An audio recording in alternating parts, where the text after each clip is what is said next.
আচ্ছা, কাজ করতে কি কারো ভালো লাগে? আমার তো মনে হয় না যে কাজ করতে কারো ভালো লাগে। কিন্তু কাজ ছাড়া যে উপায় নেই।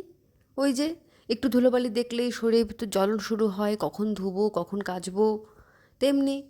আর কাজ ছাড়া জীবনটা তো অবসর, তাই না?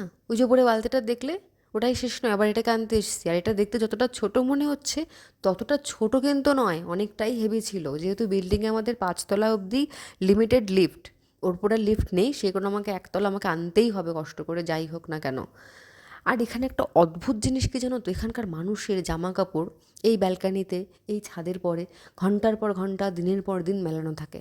বৃষ্টি হচ্ছে, ভিজে যাচ্ছে, আবার রোদ উঠছে, শুকিয়ে যাচ্ছে। এমনই সিস্টেম, এমনই থাকে। ধরো জামা কাপড় মিলে 3 থেকে 4 দিন পরে তারা আনতে যাচ্ছে। জানি না কি অদ্ভুত ব্যাপার। যাই হোক, আমি একটু বিকেলবেলা ঘোরাঘুরি করলাম, আকাশটা দেখলাম, আকাশে একটু মেঘ ছিল, ভয়ও লাগছিল বৃষ্টি না হয় যাতে। এত কষ্ট করে জামা কাপড় ধুয়েছি, বৃষ্টি হলে তো একটু কষ্ট লাগবেই, তাই না? তারপর আমি অ্যাজ ইউজুয়াল রুমে চলে এলাম। রুমে এসে বোরিং হচ্ছিলাম। তারপর 8টা নাগাদ পেলো খিদে।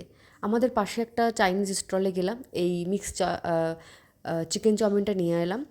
বেশ যেমন দেখতে, দুর্দান্ত টেস্ট। খেলাম। আর আমার মতন ক্যাপসিকাম খেতে কে কে ভালোবাসো অবশ্যই জানিও।